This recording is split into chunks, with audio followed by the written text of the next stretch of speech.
မိန်းကလေးတွေစိတ်ဆိုးနေတဲ့အခါအကောင်းဆုံးကင်တွေနီး9ခုမင်းရဲ့ကောင်မလေးစိတ်ဆိုးနေတဲ့အခါဘာလို့စိတ်ဆိုးတာလဲလို့တွားမမေးပါနဲ့အဲ့ဒါကမီးလောင်ရလေပင့်တယ်လို့ဖြစ်သွားပါလိမ့်မယ်သူ့စိတ်ကိုချက်ချင်းအေးသွားစေမယ်နီလန်9ခုကိုပြောပြပေးမယ်1စကားအများကြီးမပြောပဲတင်းတင်းကြပ်ကြပ်ဖတ်ထားပေးပါတခါတလေမှာစကလုံးတွေထက်မီးရဲ့နှွေးထွေးတဲ့ရင်ခွင်ကသူ့ရဲ့ဒေါသတွေကိုအကြီးပြောကြစေပါတယ်2သူကြိုက်တဲ့မုတ်ဒါမှမဟုတ်အစားအသောက်တစ်ခုခုဝေးပေးလိုက်ပါဘိုက်ဆိုင်စိတ်တူတတ်တယ်ဆိုတာလက်တွေ့ပါသူ့လက်ထဲကိုသူကြိုက်တဲ့ bubble tea လေးထည့်ပေးလိုက်တာကအကောင်းဆုံးချော်နေပါပဲ3ကိုဘက်ကမားတာပါလို့အရင်ဝန်ခံလိုက်ပါ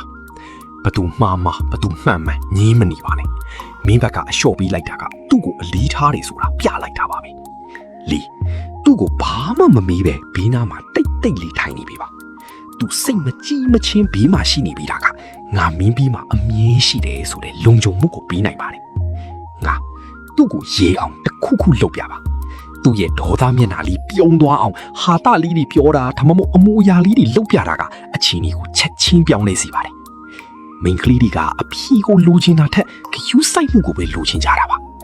မင်းရဲ့ကောင်မလေးကိုဘလို့ချော့လိရှိလဲကွန်မန့်မှာပြောပြခဲ့ပါဦး